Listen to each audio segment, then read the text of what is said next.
Welcome to Spartan Sports Beat, bringing you all the latest in the world of St. Thomas Aquinas College athletics.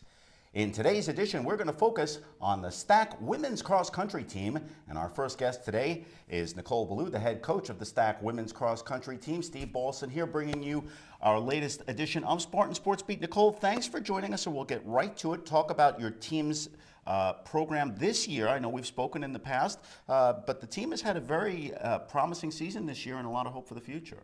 Well, thanks for having me, Steve. We're very excited about the team this year. We started out the season knowing that we were going to be a little bit young, a lot of talent in our team as a whole, but I wasn't sure what to expect from our freshmen. They've stepped up right from the start. We've had a very deep team, and each race we've had someone different really run well, and it's led to us having a pretty strong season.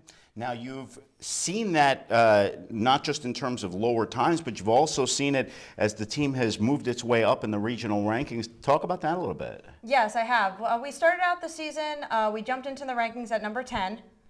We went on to win the Highlander Invitational, and then the CTC Championship, which brought us to 6th, and then all the way to 3rd, where we've been for the last 5 weeks. And number 3 is significant with the NCAA regional as well, that is also at this time upcoming.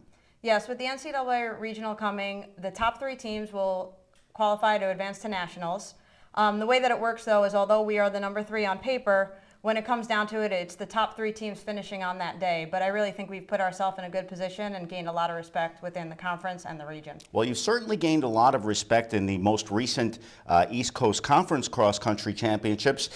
Second place finish to a school that actually wasn't even eligible last year in Roberts Wesleyan. What was your feeling on that finish?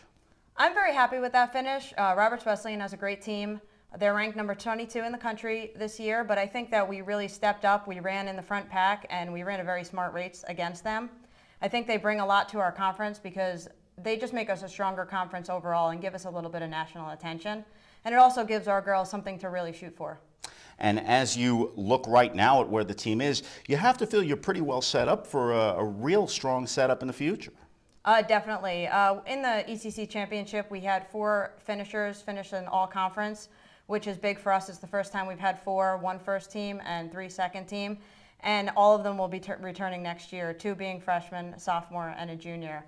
Within our 5th spot, we've had 5 different people finish in that 5th spot, which really shows that we can compete, and we just really have a lot going for us. And one of the bright spots on many levels of this team this season has been the performance of Katie O'Grady. And talk a little bit about what she's been worth to the team and what does she mean to you as a coach?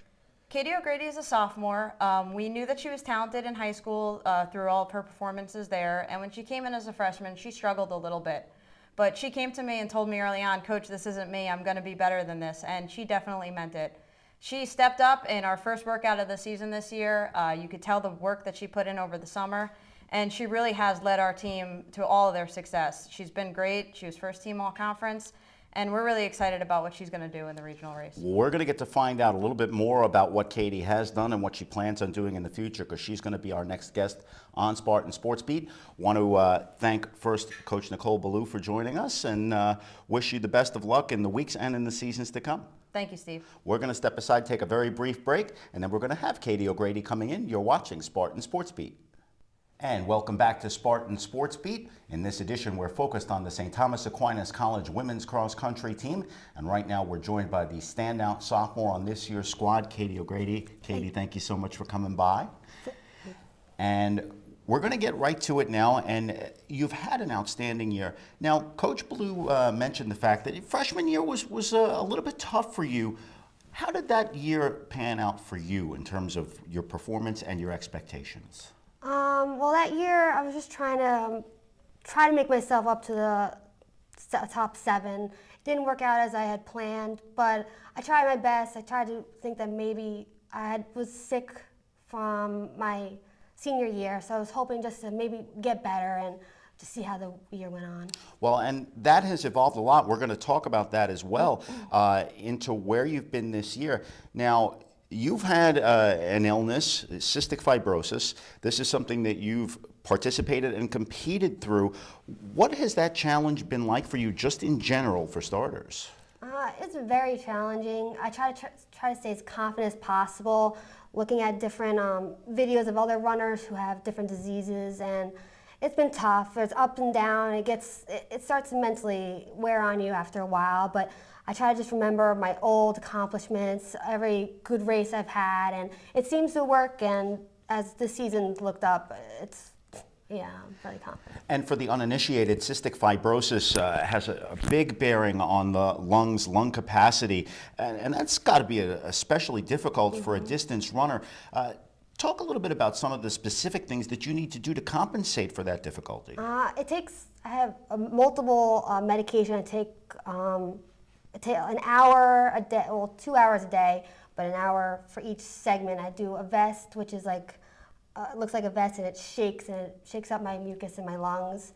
And then I do different nebulizer treatments, and that's like a mist that goes into my lungs, and either it takes care of any cystic fibrosis infection, which is the different bacteria that needs to be killed, or loosening up the mucus. And then there's another kind that loosens up the mucus at that moment so I can cough up as much as possible. And this is a lot. Of course, any athlete, especially one of the scholarship athlete at the Division II level, has challenges and tremendous responsibilities.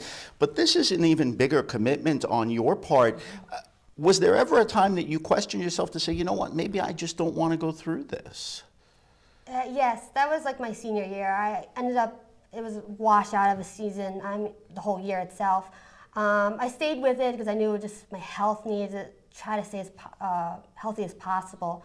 At the end of my spring season for track, I ended up getting pneumonia, had to go on IV antibiotics, and that was tolling, and I lost so much weight. I really didn't think I was ever going to get back. That's why coming into freshman year, I just wanted to be in the top 7 or just do better. I kind of started thinking that maybe this is going to be the new me, just try to make it through and see what happens. And you speak about the situation and your condition so freely and comfortably. Do you see yourself or understand that you are the kind of person who can stand as a real example for others who are in this kind of situation? Yes, I try to get out there in the public, show people that I can really do stuff. Actually, my senior year during winter track, I did an interview with the Boomer Esiason Cystic Fibrosis Foundation, and that was a real experience, and I hope other CF people can learn from that. Yeah, and anyone who's afflicted by anything that they can work their way around or still participate through. Now, you personally had a big jump athletically from your freshman year to your sophomore year. What went into that? Was it training? Was it mental? Was it physical? Coach Ballou spoke about the big jump that you had from one year to the next. What do you think was the big difference for you coming into your sophomore season? I'm not really sure, but what I'm thinking is my lungs were so healthy for such a long period of time after I got the IV antibiotics that it was just physically I got better, not that like mentally I did. But I trained very hard over the summer. My plan, instead of top 7, was top 3, and I've definitely accomplished that being first on the team. That's not anything that I expected at all.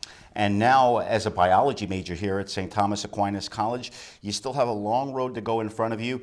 What are your thoughts? What are your goals right now, athletically and academically, as you reach the midway point of your collegiate career? For academics, I want to get very high grades and then go into the physical therapy program somewhere, just like my mom was. And athletically, I just want to stay as healthy as possible. That's my goal all the time.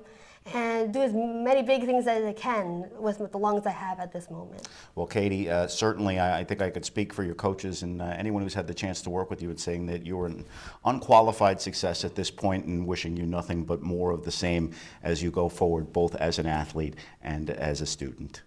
Katie, thanks for coming by today. Katie O'Grady of the St. Thomas Aquinas College women's cross country team. And that's going to wrap up this edition of Spartan Sports Beat. I want to thank you all for joining us again. I want to remind you that Spartan Sports Beat is a production of JHP Productions. I want to thank our technical director, Brad Sarno, and thank all of you for tuning in and watching. I'm Steve Balson. Until next time, saying thanks again and so long from Spark Hill.